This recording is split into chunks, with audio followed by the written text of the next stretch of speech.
Hello dear students, स्वागत है आप सभी का हमारे इस यूट्यूब चैनल पे। और आज हम पढ़ने वाले हैं आर्हेनियस द्वारा अम्ल की परिभाषा, जो कि क्लास 10 के लिए और सेकंड चैप्टर अम्ल, भस्म तथा लवण यानी एसिड, बेस एंड साल्ट, ठीक है, इस चैप्टर का है। और इसके पहले हमारा एक वीडियो है जिसके बारे में हमने अम्ल के बारे में और अम्ल का अभिक्रिया इनसे रिलेटेड कुछ चीज़ें बताई हैं, ठीक है। तो अगर आप वो चीज़ें नहीं देखे हैं तो प्लीज़ पहले आप उसे देख लीजिए ताकि ये टॉपिक आपको काफ़ी अच्छे से समझ में आए, ठीक है।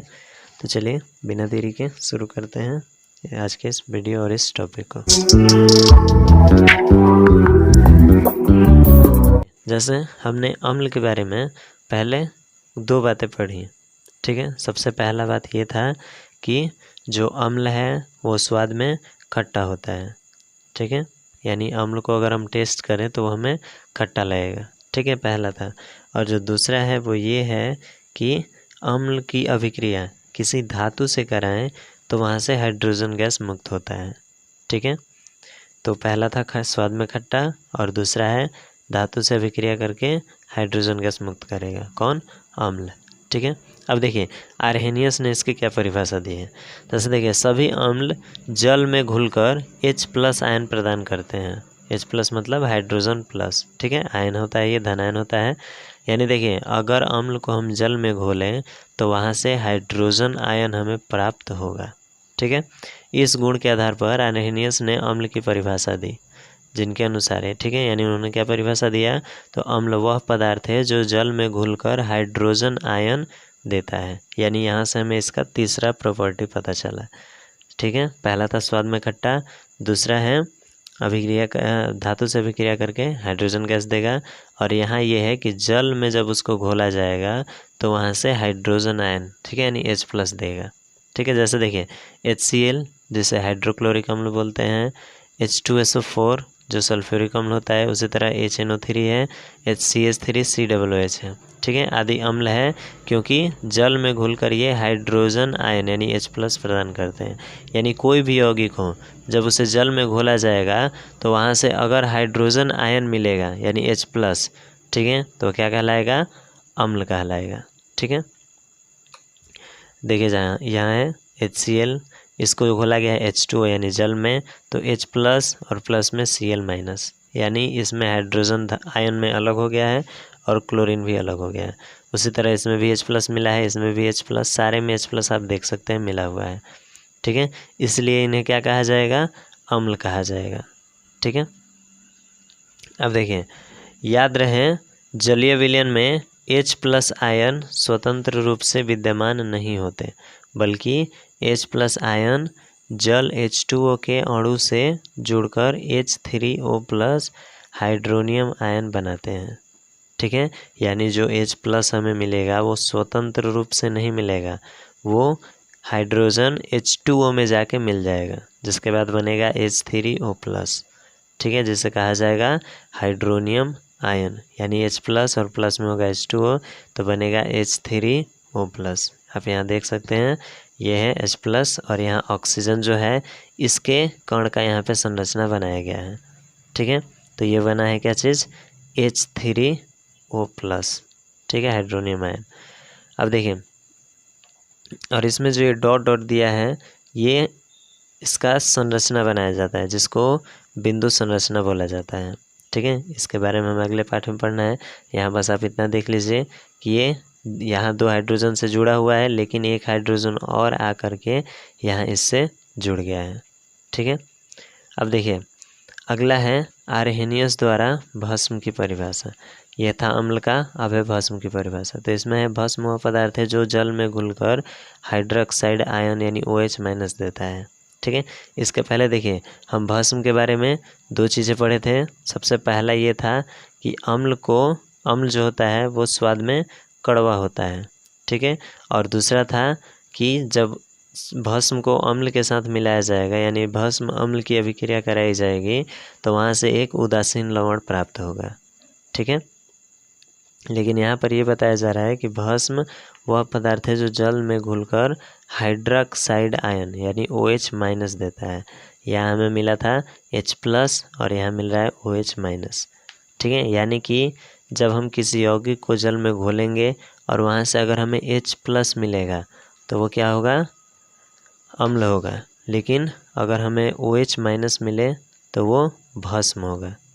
यहाँ भी क्रिया दिया हुआ है, NaOH है, इसको H2O में मिलाया गया है तो Na+ और प्लस में OH- मिला है, यानी यहाँ भी OH-, यहाँ भी OH-, OH-, OH-।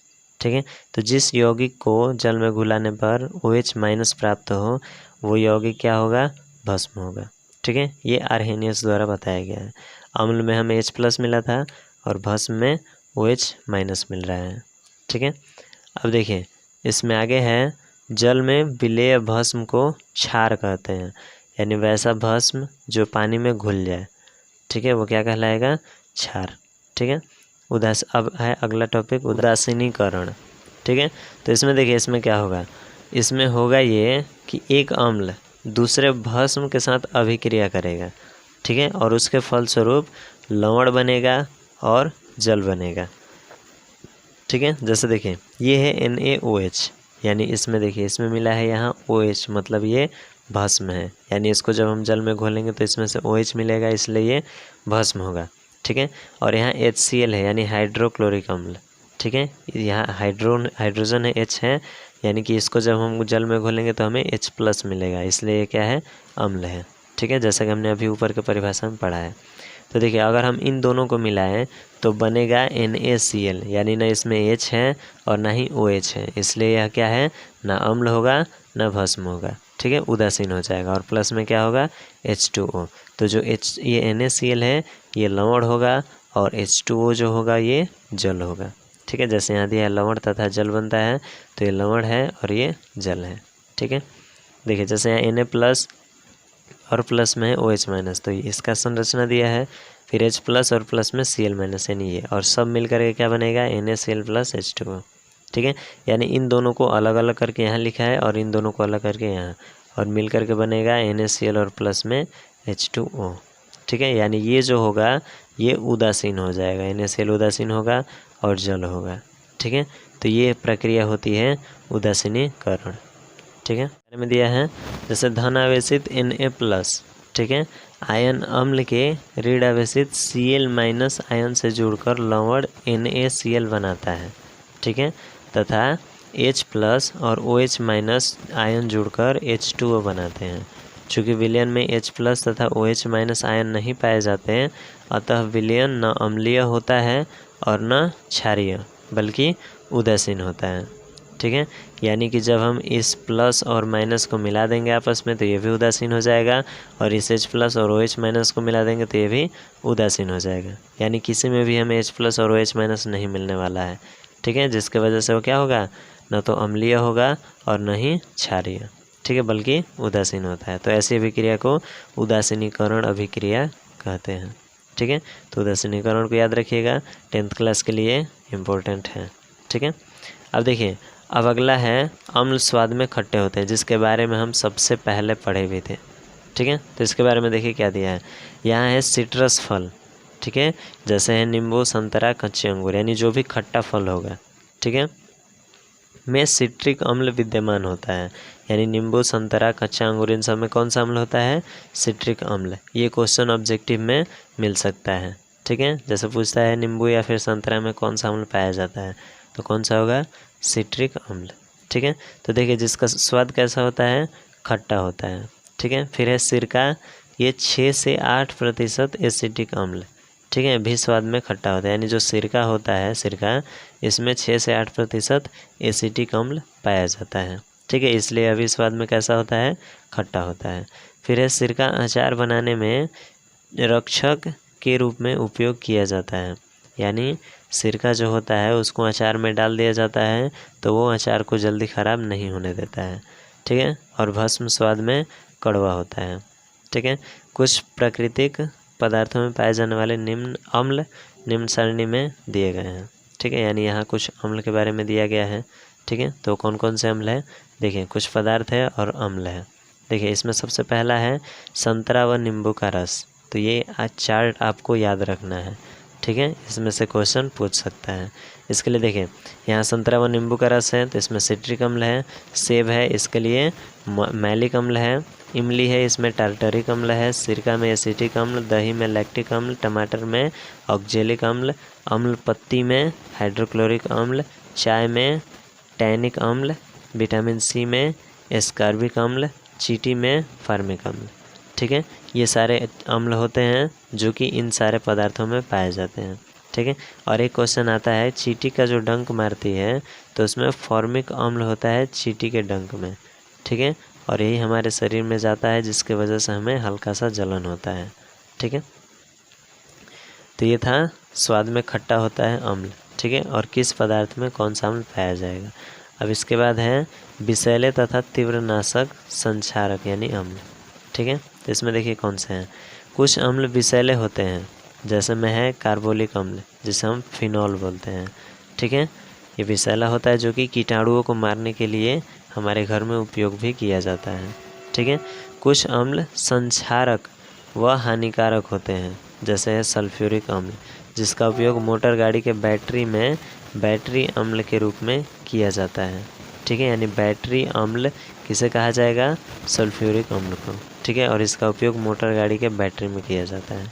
ठीक है, फिर देखिए तथा नाइट्रिक अम्ल जिससे अनेक प्रकार के खाद्य एवं विस्फोटक बनाए जाते हैं। कौन सा, नाइट्रिक अम्ल। ठीक है, जिससे क्या बनाया जाएगा, खाद बनता है जो कि खेतों में डाला जाता है और विस्फोटक।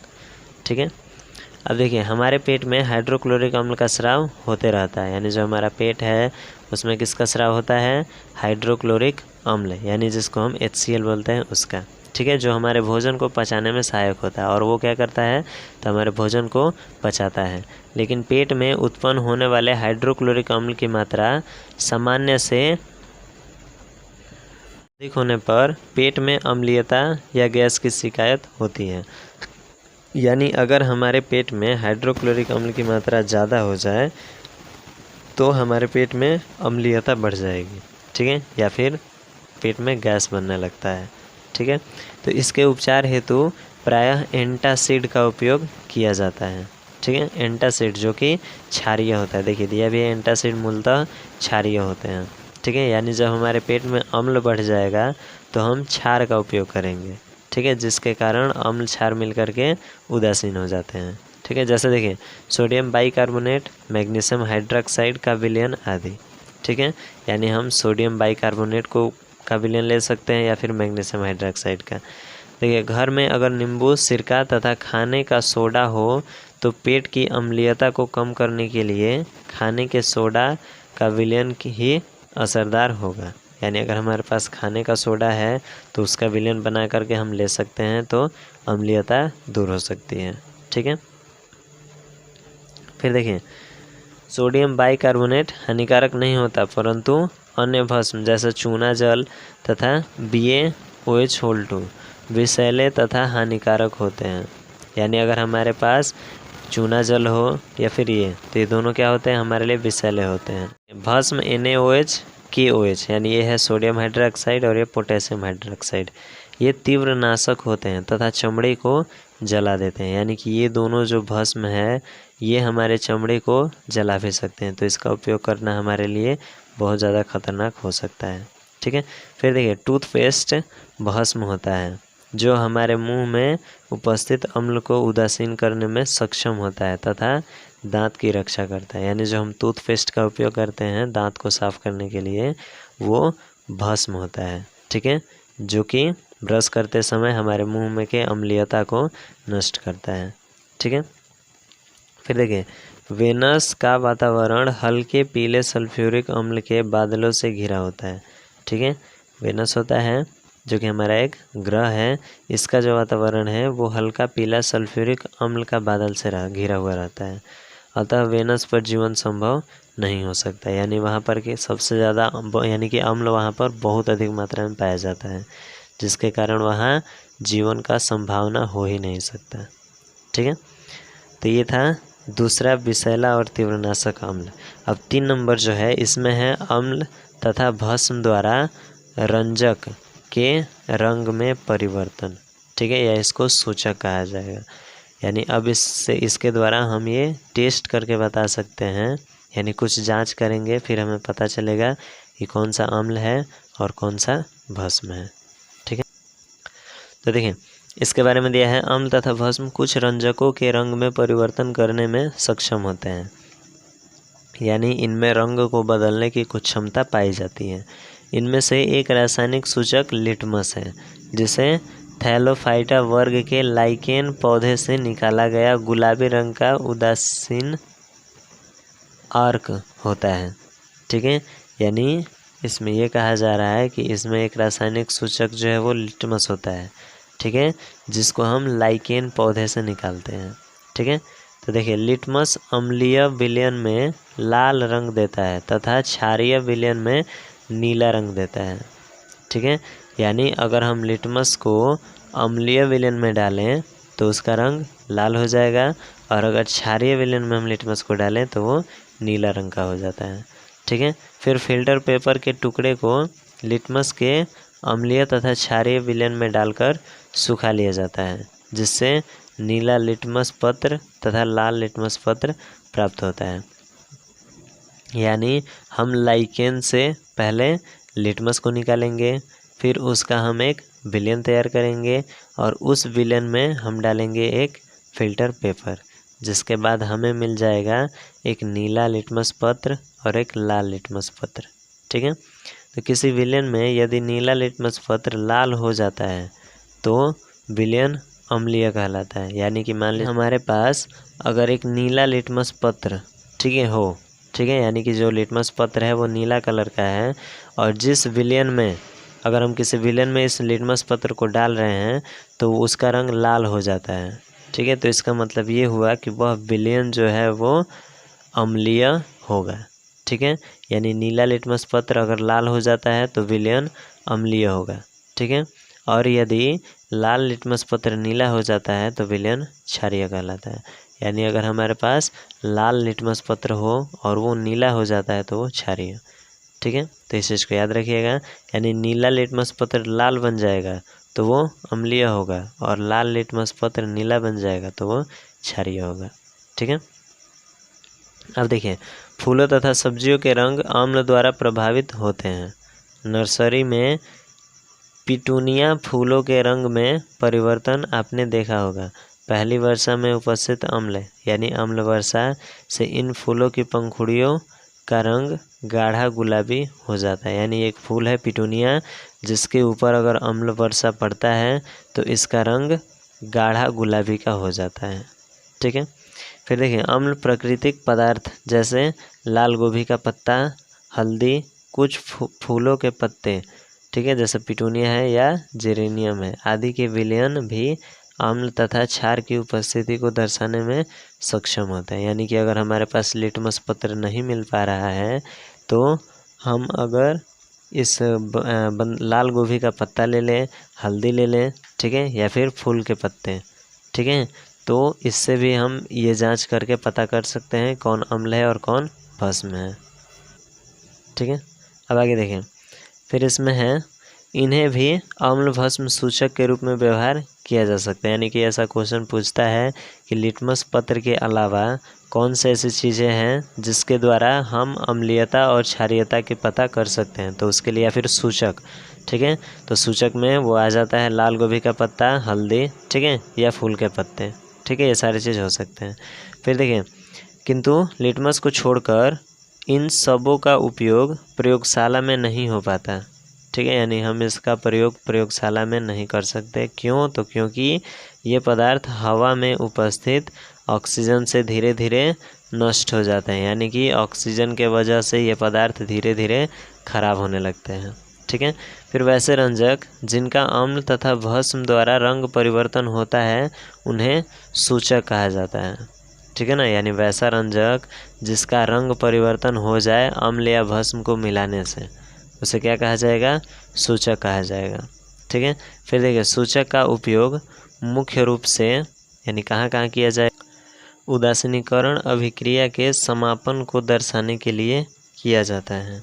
ठीक है, यानी जो सूचक है वो उदासीनीकरण अभिक्रिया के लिए दर्शाने के लिए किया जाएगा। ठीक है, फिर देखिए सूचक के रूप में लिटमस का उपयोग नहीं हो पाता क्योंकि लिटमस का लाल से नीला रंग में परिवर्तन तीक्ष्ण नहीं होता, यानी लिटमस जो है वो जल्दी नहीं बदलता है, इसलिए हम उसका प्रयोग नहीं करते हैं। अतः उदासीनीकरण अभिक्रिया के समापन को दर्शाने के लिए मुख्य रूप से मेथिल ऑरेंज तथा फेनोल्फथेलीन सूचक का उपयोग किया जाता है। ठीक है, कुछ सूचकों का रंग परिवर्तन निम्न सारणी में दिया गया। हाँ, यहाँ कुछ एक सारणी दिया गया है जिसे आपको याद रखना होगा। ठीक है, इसमें देखिए क्या क्या है।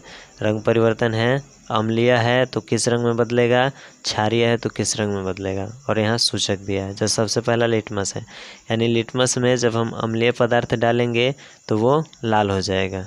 ठीक है, क्षारीय डालेंगे तो नीला हो जाएगा। यहाँ मिथिल ऑरेंज है, ये लाल करेगा, और क्षारीय होगा तो पीला कर देगा। ठीक है, फिर फेनोल्फथेलीन है, ये रंगहीन होता है कब, जब इसमें अम्लीय पदार्थ मिलाएंगे तब। ठीक है, और क्षारीय के लिए गुलाबी। हल्दी है, ये पीला और लाल भूरा। ठीक है, चुकंदर लाल बैगनी पीला, लाल गोभी का पत्ता लाल बैगनी हरा। ठीक है, ये अम्लीय में और ये क्षारीय में। इस तरह से टेबल दिया गया है, आप इसे याद कर लीजिएगा। ठीक है, आज के लिए बस इतना ही। तब तक के लिए आप इस वीडियो को देखिए, समझिए। ठीक है, और अगर जो चीज़ इसमें आपको इम्पोर्टेंट लगे, हो सके तो उसे एक कॉपी में नोट करते चलिए। ठीक है, ताकि आप भूलेंगे नहीं कभी। ठीक है, तो बस आज के लिए इतना ही, और हो सके तो इस टेबल को एकदम याद रखिए क्योंकि आगे इसका काम पड़ने वाला है। ठीक है।